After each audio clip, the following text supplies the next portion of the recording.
When I was younger, I used to die on the hill that men and women were the exact same. No difference. Women were just as strong or just as athletic as men are. But the biological reality is that there are differences between men's bodies and women's bodies. There's hormonal differences, there's differences in anatomy and the very structure of our bones and our beings. And those differences matter for our lives, but they don't matter in the ways that you might expect. And that's what we're going to get into today.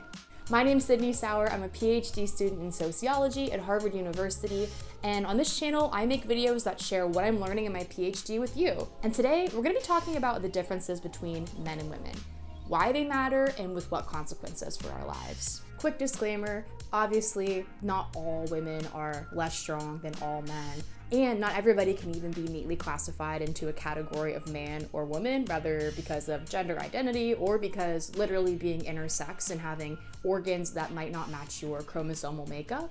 What I am trying to say is that in humans, just like with other animals, we see something called sexual dimorphism, where women or females of a species tend to have certain characteristics that are different from the males in the species.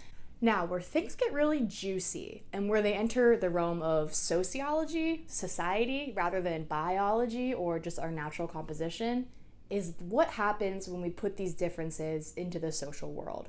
There's a paper by this sociologist named Erving Goffman from back in the 1960s, which talks about the differences between men and women and how weird it is that we let those biological differences rule so many areas of our lives. He gives two reasons why this is so odd. The first is that a lot of the differences between men and women are temporary or occur at a really specific phase in someone's life. Now, the best example of this is women being the ones who reproduce. Female members of the species, including us, Homo sapiens, are the ones whose bodies are equipped to bear children.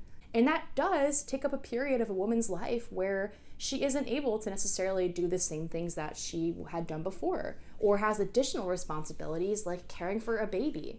But what society does is we take that temporary difference between men and women and we enshrine it in a more permanent idea that women are somehow less committed to work because they have children, or they shouldn't get the same career opportunities as men because at some point they may have to take that break and have a child and take care of a child.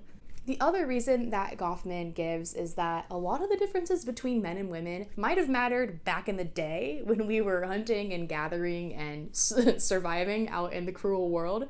But today, in the modern economy, a lot of the things that are biologically different about men and women don't really make a difference, right? Like if you're a software engineer or you're an accountant, it doesn't really matter that on average you are taller than a female, right? Or that your hands are bigger. In fact, maybe you're not going to be as good at typing if you're a man. I don't have any evidence for that claim. But the key idea is that we live in a social world that converts those temporary or those largely irrelevant differences between men and women into really big consequences for men and women's lives, both for material things like how much women are paid relative to men, or in more psychological things like how we think about women, why we feel like women are more delicate, need to be taken care of, versus men are providers and strong.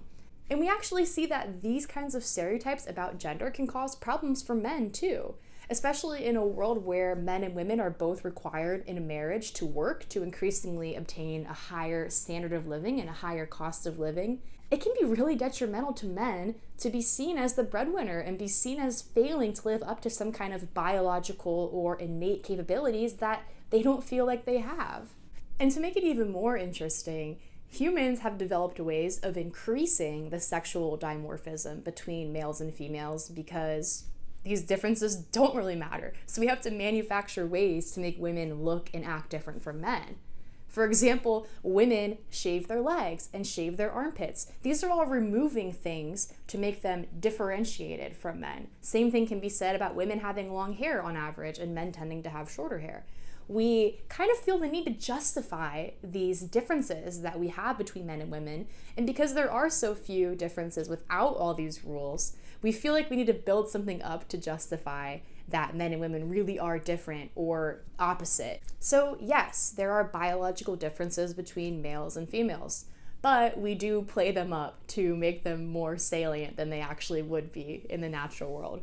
And yes, those differences do matter for how we live our lives, but they don't matter because of the inherent qualities of males and females themselves, but because of the social meanings that we give to those qualities. We extend temporary conditions of women like childbearing or being pregnant, and we convert them into a lifetime condition or something that's inherently different about women that makes them qualified for different and usually worse types of jobs and opportunities. We take things like men's larger size or superior strength, and we translate them into notions of men being more stable and reliable, when in reality, those biological differences don't really matter for the types of jobs and the types of lifestyles we're living today. And if you enjoyed thinking about why things are the way they are in maybe different ways that they could have been, this is the channel for you. Follow along on my journey as I continue making these types of videos. This is only my second video, so I don't have other content to point you to, but stick around and you'll be able to see as I continue to explain these really interesting things that I'm learning in my PhD in sociology. So thanks for watching this video, stick around, and I'll see you in the next one.